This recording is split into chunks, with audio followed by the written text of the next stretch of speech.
Amin amma ba'du. Pertama-tama marilah kita panjatkan puja dan puji syukur kita atas kehadiran rahmat Allah Subhanahu wa taala yang mana telah diberikan nikmat sehat dan bisa berkumpul di kesempatan kali ini. Di sini kami akan mempresentasikan hasil proposal makalah yang telah kami kerjakan. Sebelum itu, saya akan memperkenalkan anggota kelompok saya. Perkenalkan, nama saya Nur Hafizah. Nama saya Nadia Sari. Nama saya Lydia Ain. Nama saya Wahida. Baiklah, saya serahkan kepada Wahida. Wahida, saya persilahkan. Penyebab kegagalan pertumbuhan jamur di atas permukaan kaca. Latar belakang masalah. Biologi merupakan suatu ilmu yang berdekatan dengan kehidupan kita sehari-hari, dan biologi merupakan suatu penghubung dari semua ilmu alam dan juga sebagai ilmu yang mempertemukan ilmu alam dengan ilmu sosial. Salah satu pokok pembahasan di dalam ilmu biologi adalah jamur. Jamur adalah organisme eukariot dengan dinding sel yang tersusun dari kitin. Jamur tidak memiliki klorofil untuk melakukan fotosintesis. Jamur hidup dengan menyerap zat organik di sekitarnya. Bahan organik yang diserap itu digunakan untuk kelangsungan hidupnya dan juga disimpan dalam bentuk glikogen yang merupakan senyawa karbohidrat. Jamur dapat hidup di lingkungan yang bermacam-macam. Namun pada umumnya mereka hidup di tempat-tempat yang basah atau lembab. Selain itu, banyak juga jamur yang hidup ada organisme atau sisa-sisa organisme di laut atau air tawar. Jamur dapat hidup dengan bersimbiosis dengan ganggang berbentuk lumut kerap yang dapat hidup di habitat yang ekstrim seperti gurun, kutub, dan lain-lain. Secara alami, jamur memperoleh nutrisi untuk tumbuh berupa zat organik secara heterotrof dengan cara menyerap sisa-sisa organisme. Pada jamur yang bersifat saprofit dari organisme lain. Pada jamur yang bersifat parasit dan mutual, dengan demikian pada umumnya jamur hidup di organisme yang memiliki zat organik, sementara kemungkinan jamur dapat tumbuh pada organik akan sulit dibuktikan. Kedua, rumusan masalah. 1. Mengapa permukaan kaca tidak akan ditumbuhi jamur? 3. Tujuan penelitian. 1. Untuk mengetahui pertumbuhan jamur. 2. Untuk mengetahui habitat hidup jamur. 3. Untuk memenuhi tugas mata pelajaran bahasa Indonesia. Bab 2. Kajian teori. Jamur sering kita lihat di sekitar tempat tinggal kita, terutama banyak muncul pada saat musim hujan. Organisme itu muncul seperti payung, ada yang berwarna putih, merah, dan lain-lain. Bahkan ada jamur yang dapat dikonsumsi oleh kita.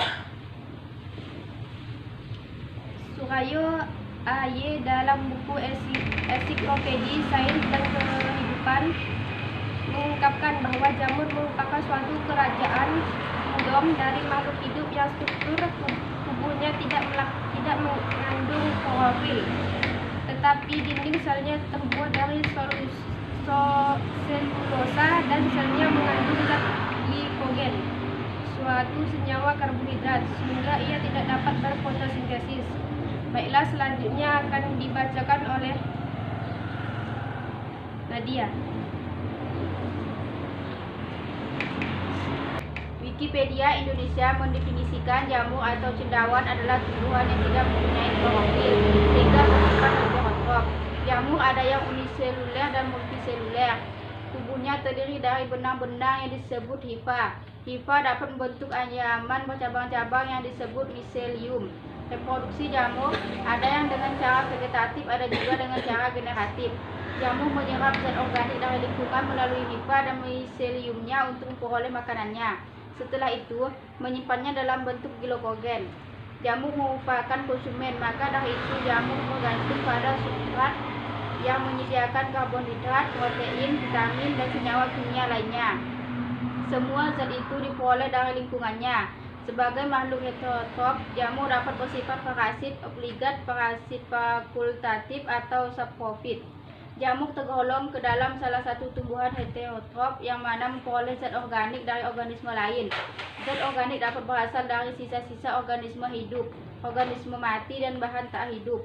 Jamuh yang bersifat saprofit atau jamuh yang memperoleh zat organik dari sisa-sisa organisme mati dan bahan tak hidup. Contohnya daun, pakaian, dan kertas. Penguraian oleh jamuh yang mempunyai sifat ini menyebabkan pelapukan dan pembusukan. Jamuh yang bersifat parasit memperoleh zat organik dari organisme hidup lain. Jamuh ini dapat merugikan organisme yang di dalamnya karena dapat menyebabkan penyakit.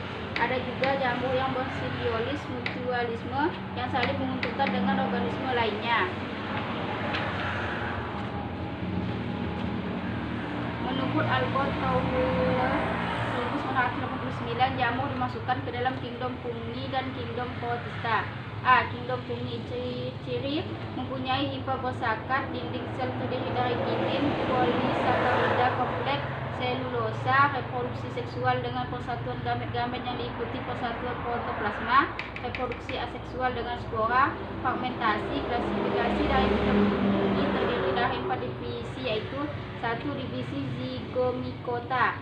Hifa berinti banyak, reproduksi dengan spora, sporagia, reproduksi seksual dengan konjungsi zygospora. 2. Divisi Basidiomycota. Hifa bersekat, reproduksi aseksual dengan fragmentasi, reproduksi seksual dengan Basidiospora.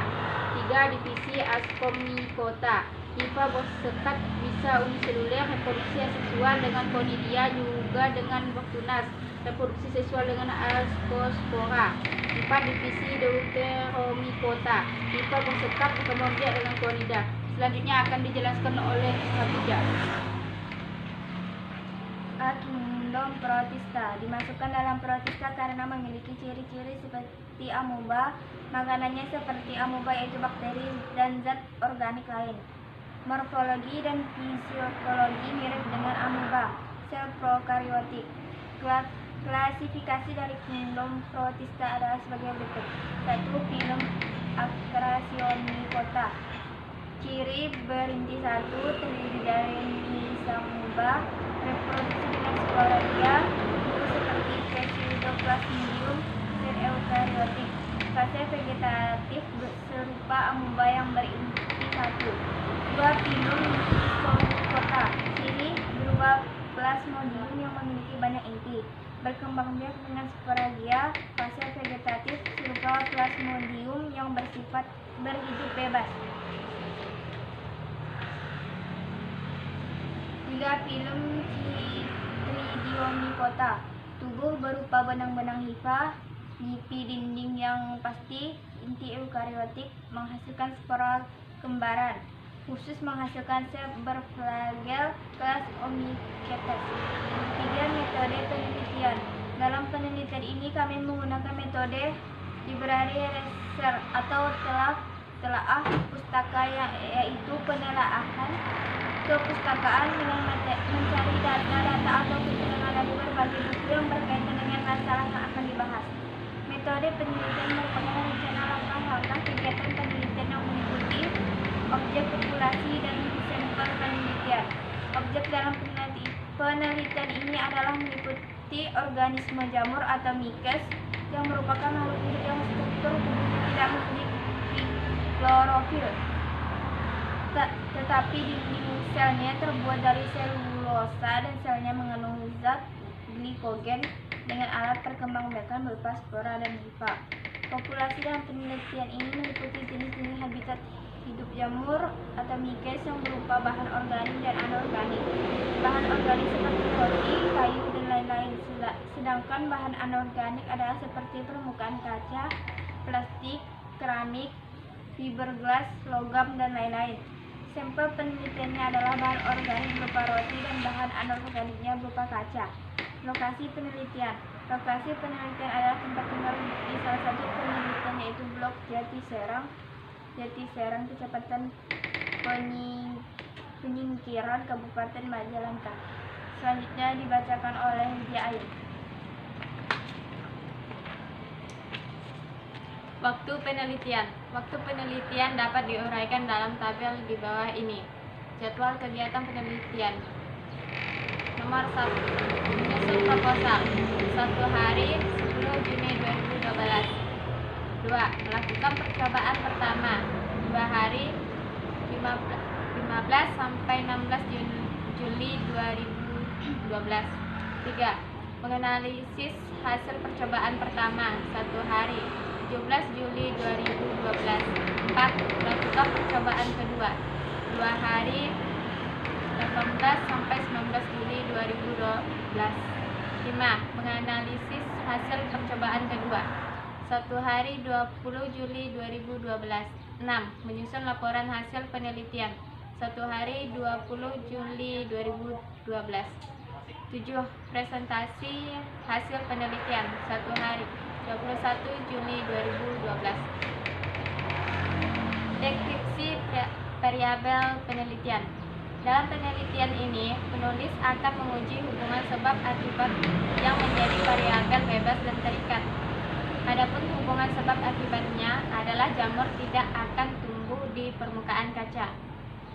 Variabel bebasnya adalah kaca adalah bahan organik yang tidak memiliki zat yang dapat diserap oleh jamur. Variabel terikatnya adalah jamur tidak akan tumbuh di permukaan kaca. Alat dan bahan. Alat yang akan peneliti gunakan adalah 1. Alat tulis. 2. Peralatan dan bahan yang digunakan untuk melakukan percobaan. 3. Literatur yang mendukung percobaan. Data hasil pengamatan. Penelitian yang kami lakukan adalah penelitian kualitatif yang berupa skema atau uraian data pengamatan secara rinci. Misalnya data ciri suatu organisme yang digambarkan secara morfologi dan data proses perkembangan organisme. 4. Penutup. Kesimpulan.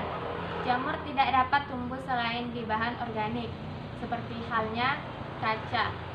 Kaca tak dapat ditumbuhi jamur meskipun di tempat yang lembab, yang biasanya ditumbuhi jamur karena kaca adalah bahan organik. Saran.